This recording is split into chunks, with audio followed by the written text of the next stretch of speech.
विधानसभा चुनाव के दूसरे चरण में मुरादाबाद की 6 विधानसभा सीटों के लिए कड़ी सुरक्षा और पैरामिलिट्री फोर्स की निगरानी के बीच सुबह 7 बजे से शुरू हो गया था। मुरादाबाद जिले में 6 विधानसभा सीटें हैं। 2419,083 वोटर हैं। मुरादाबाद जिले के 66 उम्मीदवारों के भाग्य का फैसला ईवीएम में कैद हो गया है। सुबह से ही मतदान केंद्रों पर मतदाताओं की भारी भीड़ देखने को मिली। सुबह से शाम तक मतदाताओं का आगमन जारी रहा। वहीं कड़ी सुरक्षा और भारी पुलिस फोर्स के बीच मतदान शांतिपूर्ण माहौल में संपन्न हुआ।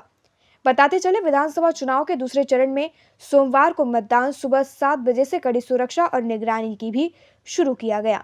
सुबह से ही महानगर के मतदान केंद्र पर मतदाता पहुंचे और वोट डालने को लेकर उत्साहित दिखाई दिए।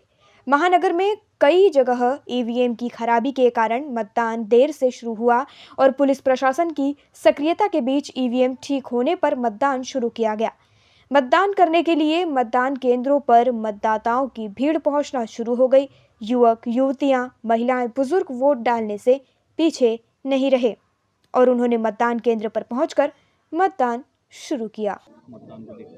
बिल्कुल, जिला प्रशासन की तरफ से और पुलिस प्रशासन की तरफ से हम लोग सभी जनपद वासियों को ये अपील करते हैं कि जो भी लोग अभी तक मतदान नहीं कर पाए हैं वो ज़रूर, जो वैलिड वोटर हैं वो ज़रूर आए, अपना मतदान करें। और पूरी सुरक्षा व्यवस्था है।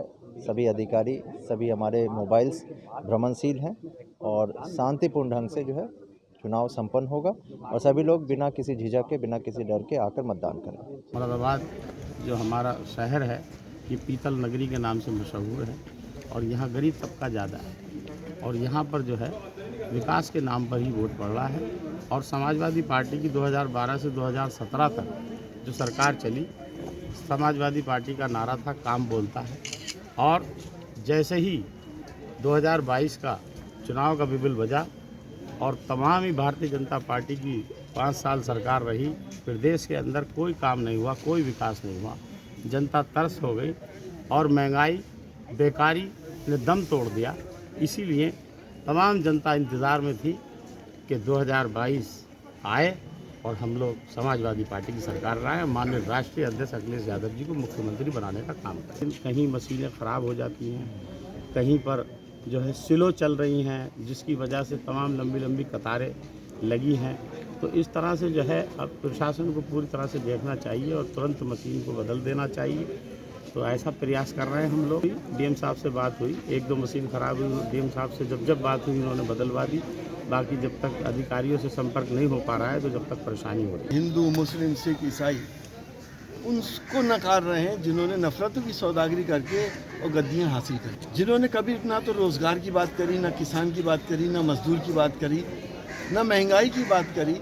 उन्होंने सिर्फ हिंदू मुसलमान करा और आज भी कर रहे हैं। जनता अब समझ चुकी है और कितने मेरे हिंदू भाइयों ने मुझसे आज भी कहा फ़ोन करके मेरे पास आके कि सांसद जी अब बहुत हो गया, हम हिंदू मुसलमान आपस में नहीं बांटे जा सकते, हमें ना कोई बांट सकता है, हम इसी देश में जिएंगे, इसी देश में मरेंगे। अखिलेश यादव जी ने विकास में कीर्तिमान स्थापित करे थे। उन्होंने एक्सप्रेस वे रिकॉर्ड टाइम में बना दिया, हवाई जहाज़ उतार दिए। इन्होंने हमारे एक्सप्रेस वे पे हवाई जहाज़ उतारा, मोदी जी ने, और योगी जी को पैदल चला दिया।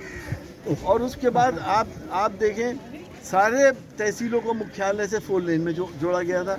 मेट्रो चला दी, 55 लाख महिलाओं को पेंशन दे दी, कन्या विद्याधन दे दिया, लैपटॉप बांट दिए गए। क्या क्या विकास इनका? पैसा तो वही था। आखिर इन 5 सालों में पैसा कहाँ गया? हमें कोई इसका भी तो हिसाब बताए। हमें एक आप गिनाने लायक काम बता दिए तो विकास वही कहाँ है? 6 की 6 विधानसभाएं समाजवादी पार्टी भारी बहुमत से जीतने जा रही है। आप देख रहे हैं सक्षम न्यूज इंडिया, सबसे पहले सबसे तेज।